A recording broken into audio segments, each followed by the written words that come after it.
그 대한민국에 이제 여러 가지 그 보석에 대한 회사들이 많은데요. 다이아몬드 뱅크라고 하는 웨브사이트가 있어요. 다이아몬드 뱅크.co.kr인가 이렇게 되는데, 거기 들어가면은 이제 이런 다이아몬드 딱 치면 이렇게 나와요. 거기에서 이제 그 다이아몬드도 팔고 소개하는 곳이기도 한데요. 이제 그 다이아몬드에 대해서 질문들이 많으면 그거에 대해 답을 해주는 곳이에요. 여기 지금 보면은 잘 안 보이시겠지만 저쪽 맨 끝에 왼쪽 끝에 있는 거는 3,540만 원이에요. 3,540만 원 다이아몬드. 그러니까 3만 불 정도 되는. 그리고 이제 이쪽에 있는 거는 570만 원, 만 원이에요. 이쪽에는 84만 원이에요. 84만 원. 제일 싼 건데 0.35 캐럿이에요. 이쪽 왼쪽 오른쪽에 있는 거. 그런데 이제 이런 게 딱 처음에 나오고요. 이제 그 안에 질문들을 찾아보면은 이런 내용이 있어요. 만약에 다이아몬드에 흠이 있을 때 어떻게 할 것이냐.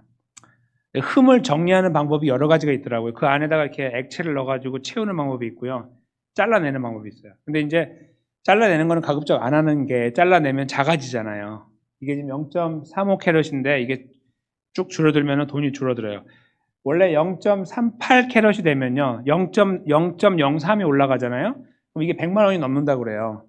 근데 저거 조금 잘라냈다고 0.33, 0.03 캐럿을 잘라냈다고 20만 원이 떨어지는 거예요. 이렇게 떨어진다고 하더라고요.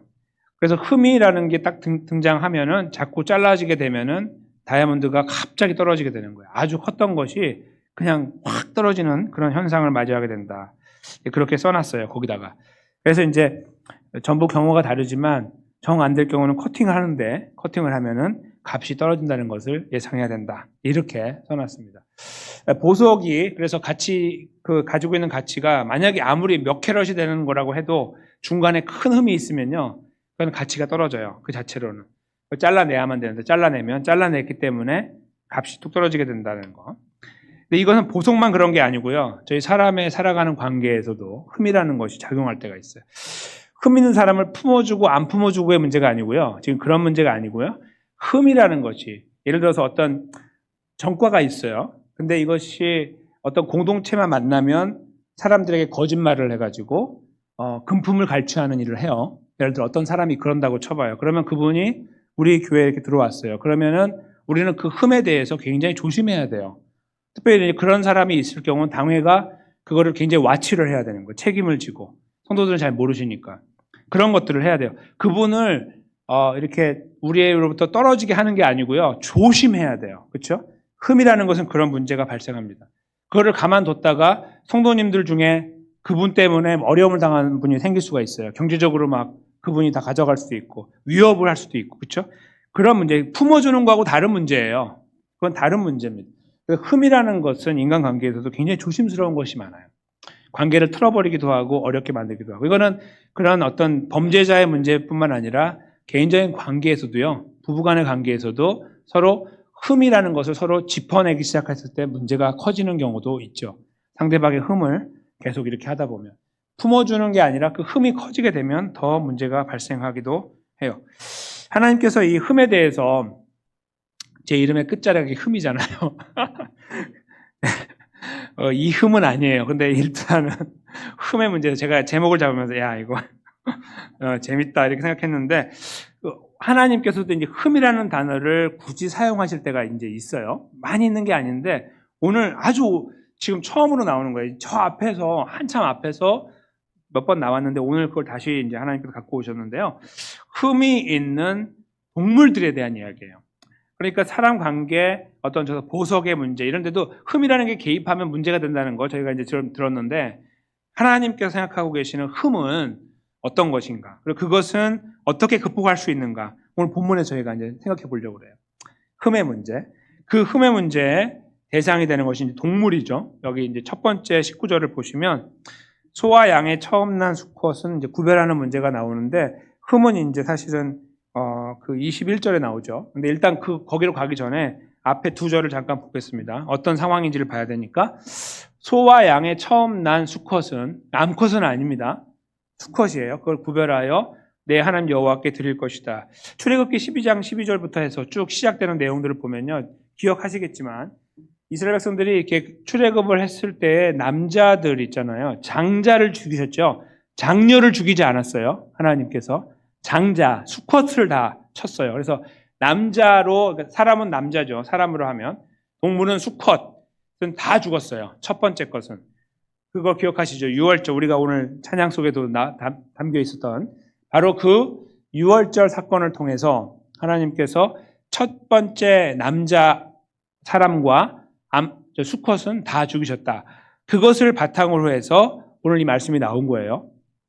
즉 사람을 대신해서 수컷을 이제 하나님께 드리는 거예요. 왜냐하면 하나님께서 그 가문을 살리시고 남자들을 살려주셨기 때문에 항상 그걸 잊지 않도록 하기 위해서 동물들을 잡아서 드리는데 특별히 이것은 수컷만을 구별해야 되는 거예요. 암컷이 아니고. 그래서 소와 양의 처음 난 수컷을 구별해가지고 여호와 하나님께 드리라고 말씀하신 거죠. 정확하게요. 저게 언제 드려지냐면 초막절에 드려져요. 그러니까 보통 유월절, 그게 이어지면서 초막절이 이어지거든요. 그러니까 유월절에 잡죠. 그걸 말하는 거예요. 그러니까 유월절에 잡는, 그 어간에 잡는 것을 미리 준비하고 있는 거예요. 1년에 한 번 잡잖아요. 1년에 한 번 잡으니까 만약에 유월절 지나고 6개월 만에 태어났다고 해보세요. 그럼 6개월 딱 돼 있는 그 개를 계속 6개월 동안 가져가는 거예요. 아무것도 하지 않고 잘 이렇게 키워가지고. 그래가지고 여기 보면은 그 부리지 말고 털도 깎지 말고 쫙 자라게 한 다음에 그날 잡는 거예요. 그런 말씀입니다.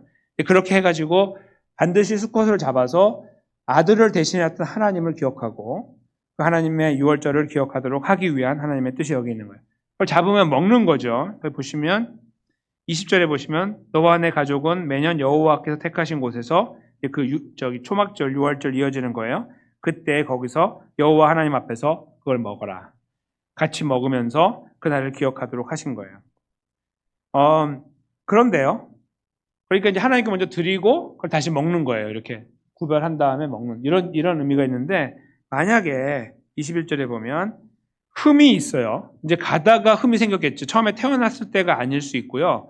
태어난 게 그 첫 번째는 되게 많을 거잖아요. 여러 가지가 있을 수 있으니까 좀 부유한 사람들은 그 중에 고르면 되는데 그렇지 않은 사람 할 수 없는데요. 할 수 없는 하나밖에 없는데 그것이 문제가 생겼어요. 어디 긁히거나 이렇게 돼요. 아니면 절거나 눈이 멀어요. 어떤 사고를 당해서 잘 키웠는데 그런 문제가 생길 수 있어요. 그러면 하나님께 잡아드리지 못한다고 쓰고 있죠. 21절에. 하나님께 드리면 안 돼요. 그러니까 그거를 하지 말고 다른 걸 드려야지. 물론 이제 또 사야 될 수 있겠지만 어떻게 하든지 그걸 해야 돼요. 하나님 저는 이거밖에 없으니까 이것만 드릴게요. 이렇게 하면 안 돼요. 반드시 흠이 없는 걸로 하라고 하신 거예요. 돈을 주고 사더라도. 그것이 하나님의 명령이죠. 그리고 그것은 어떻게 처리하냐면요. 22절에 보면 그냥 나눠 먹으라는 거예요. 그렇죠? 그러니까 하나님께 드린 다음에 먹는 아까 그 앞에 내용하고 다르고요. 드리지 못하고 먹는 거예요. 이거는. 그래서 22절에 보면 성중에서 먹되 그냥 나눠 먹는 거예요. 부정한 자나 정한 자나 다 같이 노루와 사슬을 먹는 것처럼 그러니까 일반 고기를 먹는 것처럼 아마 그런 의미 같아요. 노루와 사슬을 먹는다는 말이. 그렇게 잡아서 먹도록 해라. 그리고 피는 먹지 말라고 23절에 기록하고 있는 것이죠. 저는 여기에서 하나님께서 여호와 하나님께서 이스라엘 백성들에게 주신 이 명령의 참된 의미가 참 가치가 있다고 생각하는 거예요. 오늘 저희가 찬양을 다 여기에 맞춰서 불렀는데요. 특별히 이제 마지막에 부르기 전에 기도 끝나고 바로 불렀던 것이 이제 우리가 옛날에는 평생에 듣던 말씀 그거죠. 평생에 듣던 말 요즘에 바뀌어가지고 뭐죠? 다르게 나 항상 듣던 말씀 이렇게 돼 있는데 그 말씀처럼 우리가 말씀을 자꾸 들어도 여기 찬양 속에 그런 말 있잖아요. 잊어버린다고. 이게 들어도 잊어버리는데요. 경험해도 잊어버려요. 경험해도. 여러분들께서 경험하신 거 다 기억하세요? 기억 못해요. 수만 가지인데 어떻게 기억합니까? 어떤 상황이 될 때 기억할 수 있지만 아예 기억하지 못하는 것도 수도 없이 많습니다. 그렇죠?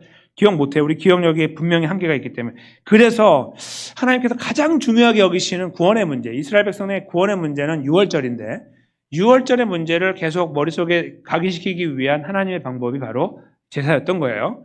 근데 그것을 할 때 정성껏 준비하게 하는 거예요.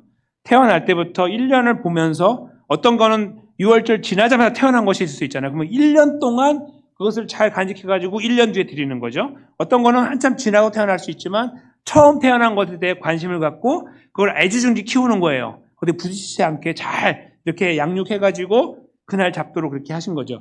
이런 과정을 지나면서 그들의 잘만 하면 그들의 머릿속에는 하나님께서 그 오래전에 애굽에서 우리를 구원하실 때를 기억하도록 도와주는 거예요. 만약에 누가 물어봐요. 자녀들이 아니 얘는 왜 안 잡아요? 아니면 얘는 왜 털도 안 깎아요? 이렇게 물어볼 때 이거는 하나님께서 우리 유월절 때 되면 그때 먹으라고 간직하고 계시는 거야. 우리가 그때 드려야 돼. 그거 왜 해야 돼요? 아버지 보니까 계속 1년에 한 번씩 하시던데 저거 수컷은 힘도 좋고 그런데 잘 키워가지고 쓰면 되잖아요. 왜 잡아먹어요? 이런 이야기를 할 거 아니에요. 그때 말을 하는 거예요. 하나님께서 나와 너와 우리 조상들을 살려주셨어. 애굽에서. 그때 다 죽었는데 우리는 살았어. 그래서 이 과정을 지나면 하나님께서 우리를 살려주신 그것을 기억할 수 있어. 라고 스스로 자기도 기억하고 후손들도 기억하도록 하신 거죠. 너무나 아름다운 법이에요. 그러니까 애지중지 잘 키울 수 있도록 하신 것도 되게 중요하고요. 그냥 대충 아무거나 잡아가지고 여기 첫 번째 난 것들 많은 것 중에 사람들의 마음에는 어떤 마음이 드냐면 제일 싸구려를 드리고 싶어요. 제일 싼 거. 그게 사람의 마음이에요. 많이 있으면 그냥 다 같이 어차피 죽을 건데 이거. 대충 갖다 주면 돼요. 그래서 사람들은 항상 그렇게 보면서 해요. 나중에 실제로 이스라엘 역사에 그런 일이 벌어져요. 저는 거, 눈먼 거 갖다 주거든요. 하나님 앞에. 하지 말라고 했는데 그렇게 해요. 제일 싸구려를 드리는 거예요. 싹! 좋은 거 잘 간직하고 비싸게 팔아먹고 이렇게 하는 거죠. 그걸 다 하나님 알고 계시는데 그래도 이렇게 하지 말라고 했는데 그걸 해요. 그렇게 무너져 나가게 되는 거죠. 근데 그거는 그 다음 문제고요. 하나님 마음은 이렇게 해가지고 애지중지 잘 키워서 드리게 함으로 하여 그들의 1년 동안 마음에 계속해서 하나님의 구원을 기억하도록 나의 주인은 하나님이시고 나의 생명의 주인이 하나님이시라는 것을 기억하도록 도와준 거예요. 저는 오늘 본문의 말씀에서 저희가 그 부분을 헤아릴 필요가 있다고 생각합니다. 하나님의 마음을. 그런데요, 저희가 이렇게 하나님께서 정하신 이 계획에 따라서 하나님 마음을 저희가 읽을 수 있는 것 중에 한 가지가요. 이스라엘 백성들을 사랑해서 기억하도록 한 거 있지만 또 하나가 있어요. 하나님께서는요, 흠에 대해서 아주 단호하신 거예요. 그러니까 여기 보면은 흠이 있으면은 그것은 제물로 생각하지 말고 잡아서 먹으라고 하시는 것은 반드시 흠이 없는 것으로 드려야 된다는 이유이기도 하고요. 하나님은 반드시 흠이 없는 것을 받으신다는 뜻도 되는 거죠. 그렇죠? 흠에 대해서 굉장히 거부 반응, 알러지 반응을 갖고 계신 것이 하나님이신 거예요. 하나님께서 우리 형편을 다 아시는데 기왕이면 흠 없는 거는 내가 좀 팔아서 나 먹고 사는 데 쓰고 저기 다리 저는 거 저런 거 어차피 속된 말로 땡 처분해야 되는데 저거 딱 해버리면 제일 좋죠. 얘들아 너희 갖고 올 때 아깝지? 그냥 제일 안 좋은 거 갖고 와 싸구려. 괜찮아. 내가 먹어줄게. 내가 받아줄게. 이렇게 하면 얼마나 좋아요. 자비로운 하나님이 이렇게 말할 거 아니에요. 근데 하나님은 다 집어치우고 제일 좋은 거 갖고 오라고 딱 하시죠. 이게 마음의 정성을 말하는 거예요. 마음의 정성. 이걸 준비하는 거. 근데 저희가 그렇게 알아서 이제 이 말씀을 통해서 그렇구나라고 아는데요. 하나님은 이 말씀을 이렇게 이스라엘 백성들에게 주신 다음에 한 가지 중요한 역사를 이루셨어요. 그게 뭐냐면요.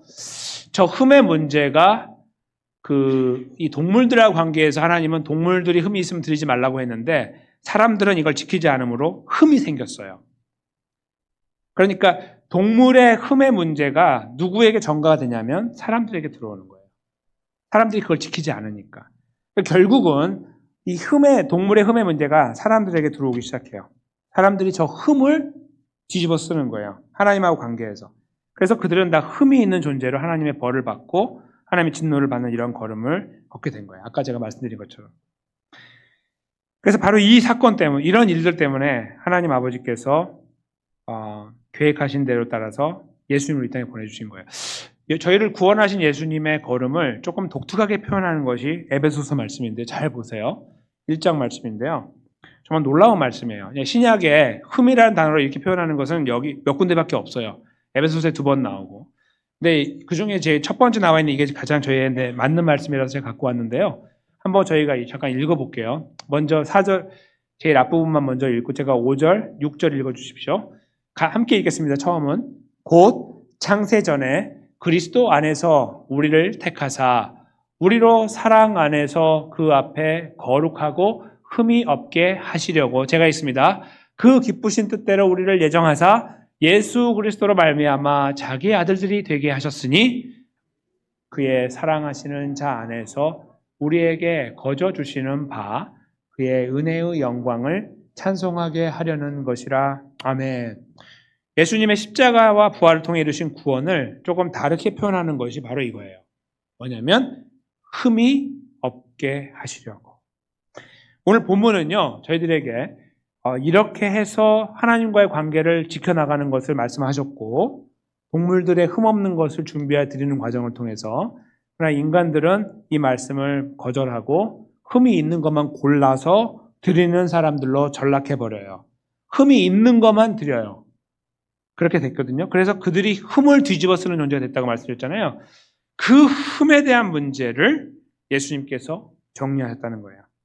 인류가 가지고 품어왔던 하나님과의 관계 안에서 무너져 내린 그 흠에 대한 문제, 이 흠결에 대한 문제, 잘못에 대한 문제, 더럽고 추악함에 대한 문제, 교만에 대한 문제, 여러 가지 것들, 그걸 우리가 흠이라고 표현한다면 바로 그 흠에 대한 문제를 예수님께서 이 땅에 오셔서 십자가와 부활을 통해서 정리해 주셨다는 거예요. 근데 우리를 세상을 만드시기 전에 택하셨다는 표현이 나오고요. 그리고 예수 그리스도 안에서라는 표현이 나오죠. 우리는 예수 그리스도 안에서 아무런 공로 없이 아무것도 한 것이 없는데, 우리 찬양 드렸던 것처럼 은혜로만 들어간다고 하죠. 우리의 노력이 아니라, 우리의 공로가 아니라 은혜로만 들어가는 것처럼 예수님의 십자가와 부활로 이루신 흠이 없는 존재가 되어서 우리는 하나님 앞에 서는 은혜를 누리게 된 겁니다. 여러분과 제가 그렇게 착하기 때문에 흠을 계속 평생을 씻어 나가면서 좀 착하게 살려고 발버둥 치기 때문에 흠이 없는 게 아니에요. 절대로 그렇게 될 수 없어요. 우리는 분명히 흠을 갖고 살아가요. 죽을 때까지. 아무리 씻어도 흠이 있어요. 그렇죠? 우리가 경험해서 알아요. 아무리 잘하려고 해도 흠이 있는 거예요. 들여다보면 더 많이 보이고, 더 정결하려고 하는 분들은 더 많이 보여요. 그 흠을 가지고 있는 우리들인데요. 예수님께 십자가와 부활로 이루신 그 자리에 서 있는 우리들은 하나님의 눈으로 보면 흠이 없는 거예요. 흠이 없는 존재가 된 거예요. 다른 말로 바꾸면 구원을 얻었다는 뜻이죠. 그래서 우리는 이 말씀을 통해 다시 한번 우리 자신의 존재를, 우리가 어떠한 사람인지를 확인하게 됩니다. 하나님이 어떠하신 분이신지도 확인하지만 우리 자신이 어떠한 존재인지를 다시 한번 확인하게 돼요. 이것은 우리에게 안도의 한숨을 내쉬게 할 수 있어요. 평안을 주고 위로를 주고 다시 일어날 수 있는 힘도 줘요. 그러나 동시에 이것은 저희들의 마음의 한켠에 딱 자리 잡아서 우리 자신을 경계하고 우리 자신이 곁길로 나가지 않도록 붙잡아주는 말씀이 돼요. 이상하죠? 다 이루셨다고 하는데, 우리의 흠을 다 정리해 주셨다고 하는데, 한편으로 얄팍하게 생각하면 그러니까 내 멋대로 살아도 되는 것이 맞는데, 구원 받아요. 그래도 그게 맞는 거예요. 하나님 말씀에 따르면. 그런데 우리는 그렇게 살고 싶지가 않죠. 그 은혜에 대한 깊은 묵상을 하는 사람들은 그렇게 얄팍한 이야기하는 것을 아주 싫어해요. 저주를 하고 싶을 정도로. 그런 사람이 있으면 말도 안 되는 일을 하고 이야기하는 저런 사람들을 막 치가 떨리죠. 그리고 그런 것이 우리 안에 있다는 것을 보면 우리 자신에 대해서 치가 떨리는 거예요. 그것이 올바른 은혜 앞에서의 반응이에요. 우리가 어떻게 흠이 없는 존재가 됐냐는 것을 깊이 묵상하면 우리 안에서 감사가 움직여 나가게 되죠.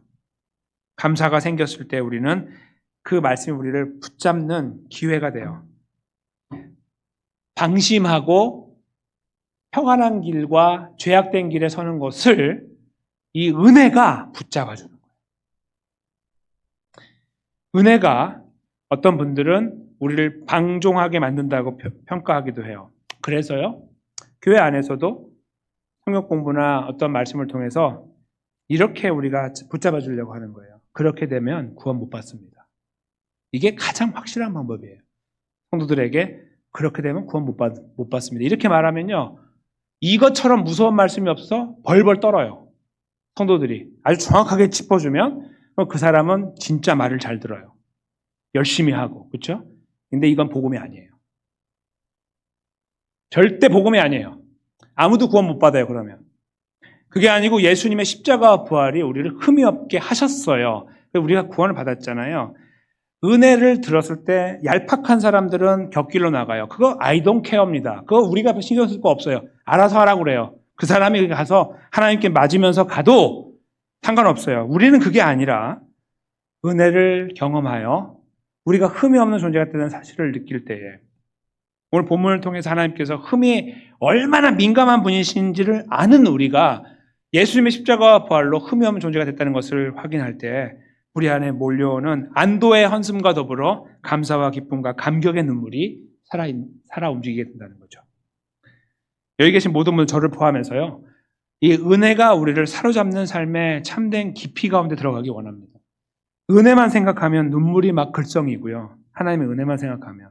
예수님의 십자가와 부활을 이루신 흠이 없게 하신 것을 생각할 때에 우리 안에 다시 한번 감동이 될 뿐만 아니라 우리 마음을 다 잡아주는, 딱 붙잡아줄 수 있는 은혜가 율법이 아니고 이 은혜가 우리를 붙잡아주는 능력을 경험하는.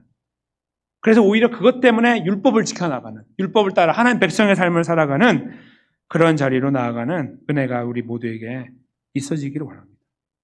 나머지 3일간을 걸어가는 동안에도요. 하나님의 저 어미하신 판단, 얼마나 어미하시면 동물들 잡아 죽이는데도 절대로 흠이 없는 걸로 하라고 당부하셨던 하나님. 그걸 뒤집어 쓰고 살아가는 인간들을 그 문제를 해결하기 위해 예수님을 보내셨던 하나님. 지금도 아이러니하게도 마음 아프게도 저 흠이 없는 존재가 된 우리들이 여전히 흠을 뒤집어 쓰고 살아가고 있잖아요. 그렇죠? 계속 하나님 앞에서 흠결 있는 모습으로 살아가는데도 불구하고 예수님의 십자가와 부활로 구원하는 우리들을 영원히 붙잡으시며 위로하시고 격려하시고 용서하시고 하나님의 백성의 길로 인도하시는 이 놀라운 큰 사랑을 저희가 다시 한번 깊이 묵상하면서 우리에게 주어진 또 3일간의 걸음을 걸어갔으면 좋겠습니다. 그러는 가운데 주님 기뻐하시는 그런 걸음들, 그런 생각들, 그런 것들을 우리가 조금씩 더 성숙하고 변화되고 발전하고 또 이루어나가는 아름다운 걸음을 이루어나가는 그런 은혜 가운데 저와 여러분께서 아름답게 세워지게 되시기를, 우리 예수님 붙잡고 다시 한번 세워지게 되시기를 예수님의 이름으로 간절히 축원합니다.